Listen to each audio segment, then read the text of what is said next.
the file operations that we'll be looking at today are like how to create a new file, how to open an existing file, how to close a file, how to read from and write information to a file. So the main thing that we have to deal with is the file pointer whenever we create. So we can name this pointer with any name. Instead of fptr, you can write any name over here, but the type must be this capital file, which is defined inside a library which we'll see later on. And the when we have to open a file from the disk, so the file is right now stored on disk, so you need to understand that the file is stored on the disk. The file must have a name and a path, so you provide all the file name and the file path in this place inside double quotes, right? So once you provide a valid file name, it will be opened using this, what we call a system call or a function call. You can say it's a library function call. So that will allow this file to be opened, and if it is not available on the disk, it will be created with the same name. And the mode you mention is the mode that you want to work with the file with while it is open. So once it is opened, either you want to read the file or you want to read it in binary mode, which means that you don't want to read the file in ASCII characters like ABC. You just want to treat every byte in binary number format. And then you have the open for writing option. So these are all different flags, and the list is it's a long list.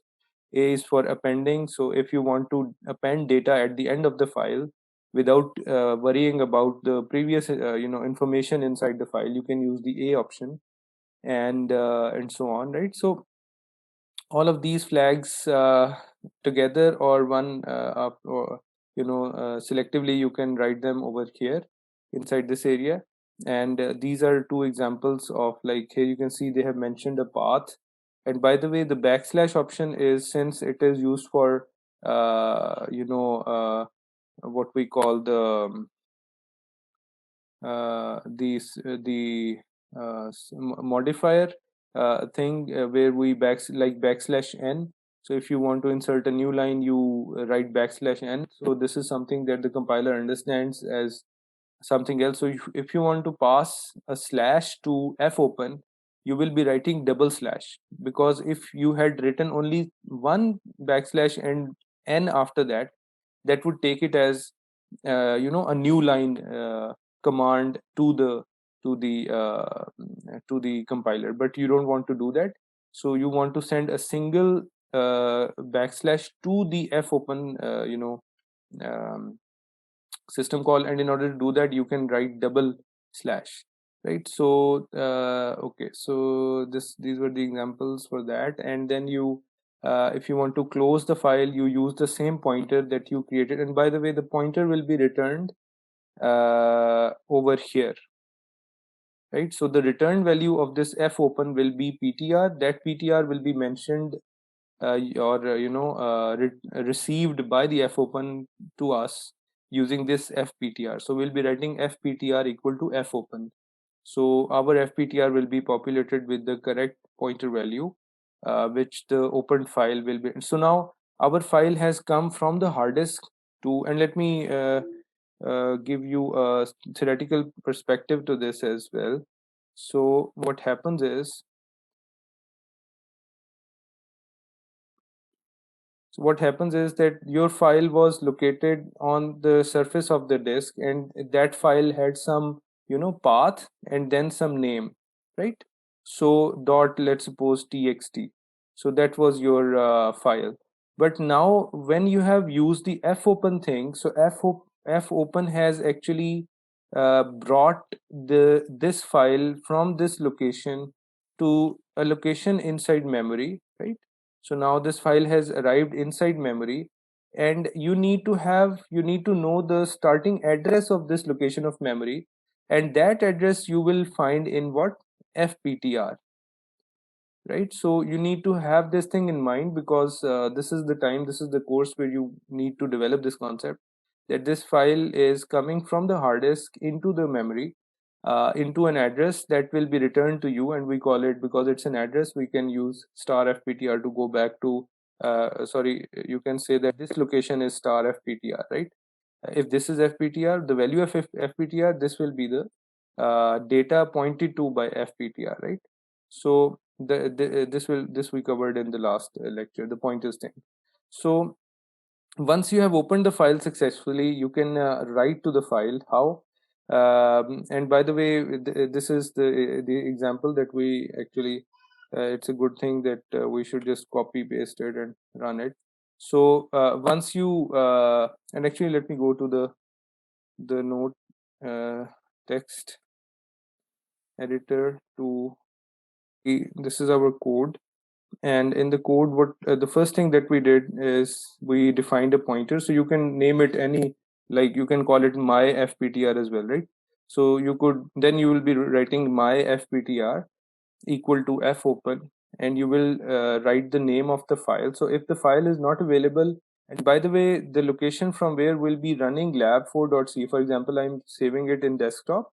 So if program.txt, I have mentioned it without any path, right? So I haven't mentioned any path over here. So if that is the case, then program.txt will be try to be located by your operating system in the same desktop directory where your lab4.c will be compiled. And if it is not available there, it will create the file. So and if it is already available, that is, then it will open the file. So one function is doing two things. If the file is there, it will open it. If the file is not there, it will create it, right? So if it is not able to do either of those things, it will, the file pointer will return null, right? And after this null, and by the way, for example, if I use the r thing, I think probably then it will not even create the file. It will return a null over here because you wanted to open the file as for reading purposes, but the file was not there. So it probably, I think it will not create it. So we can test it out, and if the pointer is null as a return of this my fptr, so it will, what it will do is it will print an error, and it will exit the program. And while exiting, instead of 0, we are sending a 1 to the operating system, which will tell the operating system that the program ended with an error. There was a problem with with this our program lab4.c, and it did not finish its execution in a normal way that we wanted it to, how we wanted this program to end or perform, right? So okay, so once it is done, then we are asking the user to enter a number, just any random number. The user enters that number, and that number is then written to the file, this file program.txt, using this system call which is called fprintf, and we are printing to the file. So this is just printf, but it starts with an f, so it prints to the file. It requires a file pointer. And now again, you must see that we are actually writing to the, we are writing to this part in memory, not in the disk. When we are using fprintf, we are actually writing to this area in memory. But as soon as we are closing the file, it is copying all the data in memory to the disk. So this is really important to write this line. Why? Because this line will be copying all the data from memory back to the disk.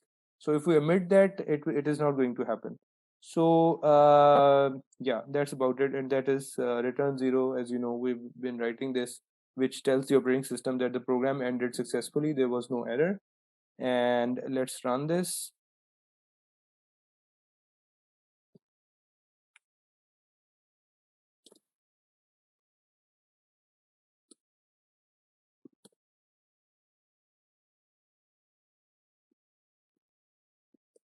So we will be compiling it.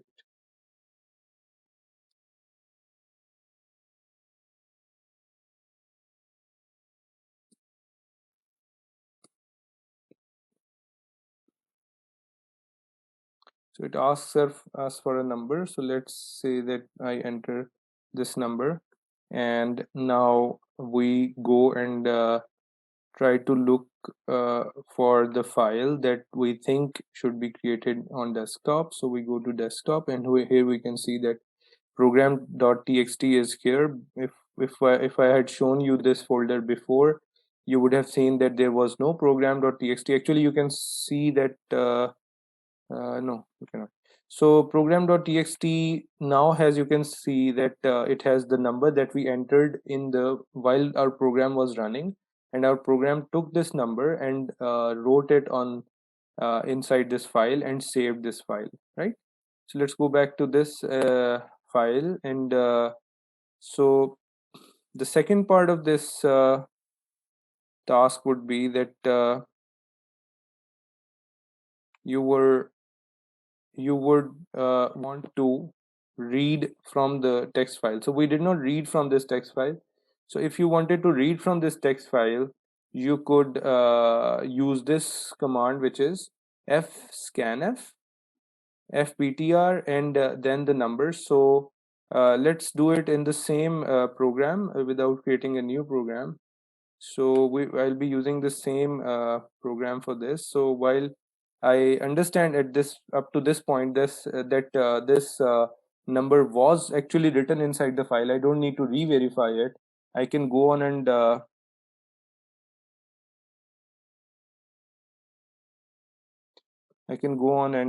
you know, read from the same text file.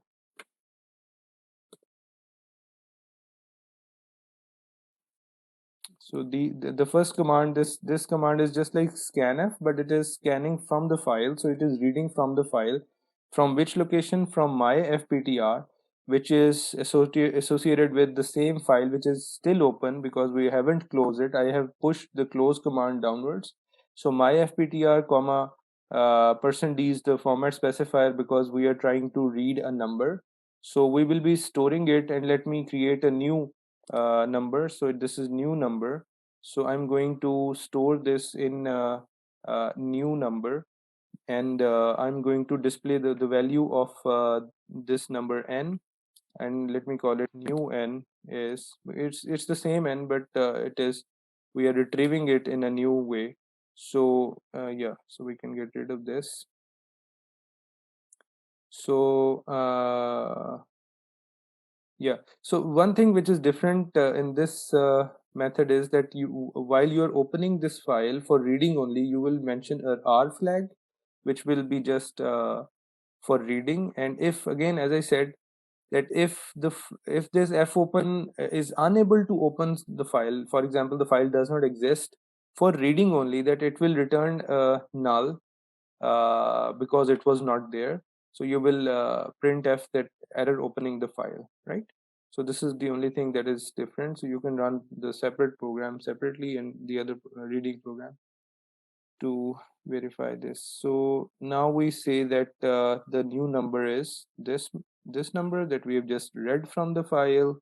So value of n, and let me write over here read from file, right? So okay, so let me briefly summarize all of these things that we have learned from this code. And those things are that if you are opening the file using write only, it will try to create it, or it will try to open it for writing. And once you are done with creation slash writing, you should close the file, and then you should reopen the file for reading, and then you should read from the file using this fscanf, right? So this was the code, and let's go to the, and the second thing we learned was that if you want to open the file or create the file and read from the same file, you should write wr, these flags r, which should come after w, because then it will create the file first, and then it will will be able to read from the file. Okay, so let me describe the task to you guys. So the task is that you have to use the text editor app in Ubuntu to create a text file called lab4.txt on the desktop, and write a string like this is lab4 of operating system course in it, and save that file. So I go to this files app, or no, sorry, go to this text editor app, and I start a new window and I type this is, and this is my string, and I will go to the save option and I will save it on the desktop with lab4.txt, right? This is the first thing I'm supposed to do. And then I will close this file, and then I will write a C program that will open this lab4.txt file, and I will name my C program using my roll number. And when I have read from this file, the program will reverse the text, whatever text you wrote in this part inside the file. You will reverse that text and save it back to the same file. So now the file should have the following text. Now, if you read it from right to left, this is the same string, but it is written in reverse order. This is the this is lab 4 of operating systems course, right? So this is the same text written in reverse order. So you will use a loop to loop through all the text that there is, and you will reverse the order of all this text, and you will save it back to the same file, and then you will close the file, and then you will go to the desktop directory like this, and yet then you will open this file that you created previously, and you will you know you will you will verify that this text is now written in the reverse order like this. But be careful, this was a number that we stored, but now we want to store text or string of characters in this file. That is the only difference from what we have done.